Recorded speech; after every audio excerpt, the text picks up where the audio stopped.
Dobry wieczór, szanowni państwo. Moje dzisiejsze wystąpienie chciałabym rozpocząć od pewnej zagadki. Wyobraźcie sobie, że jesteście dzieckiem, ale nie jesteście takim jak inne dzieci. Nie utrzymujecie kontaktu wzrokowego. Nie odpowiadacie uśmiechem na uśmiech waszych rodziców. Nie lubicie się bawić z innymi dziećmi. No chyba, że chcą się bawić dokładnie w to, w co wy chcecie bawić się w danym momencie. Macie swoje specyficzne rytuały i swoje bardzo specyficzne zainteresowania. Ale potem idziecie do przedszkola.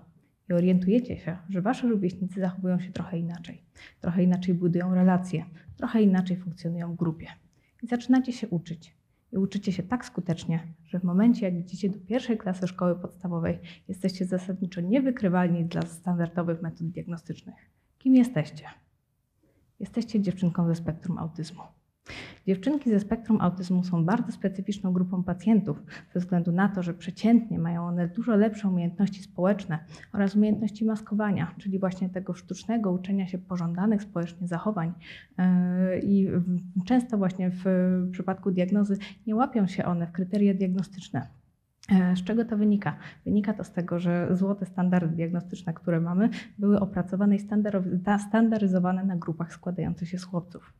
W tym momencie moim zadaniem jako lekarza naukowca jest wyodrębnienie takich elementów u osób z zaburzeniami ze spektrum autyzmu, które są powszechne, ale jednocześnie nie stanowią na ten moment podstawowych elementów niezbędnych do postawienia diagnozy, czyli pewnych nieprawidłowości w komunikacji niewerbalnej, a także pewnych zaburzeń motoryki, akurat w moim przypadku głównie zaburzeń równowagi oraz zaburzeń współpracy obu rąk.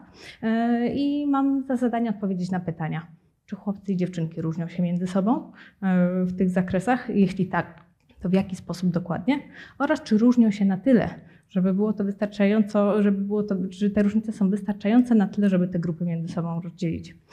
Robię to w tym celu, ponieważ mam nadzieję, że te pytania pozwolą nam odpowiedzieć i wskazać nowe kierunki, jakie moglibyśmy tworzyć i budować nowe metody diagnostyczne, nowe kierunki, które będą bardziej uniwersalne i bardziej przydatne dla obu płci.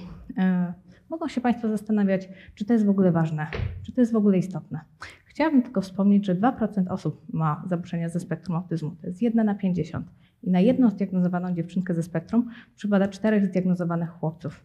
I wszelkie znaki na niebie i ziemi, a także oczywiście wszelka dostępna literatura sugerują nam, że nie jest to problem wynikający tylko i wyłącznie z naturalnego rozkładu tych cech w społeczeństwie, ale ze względu na niedoskonałość naszego procesu.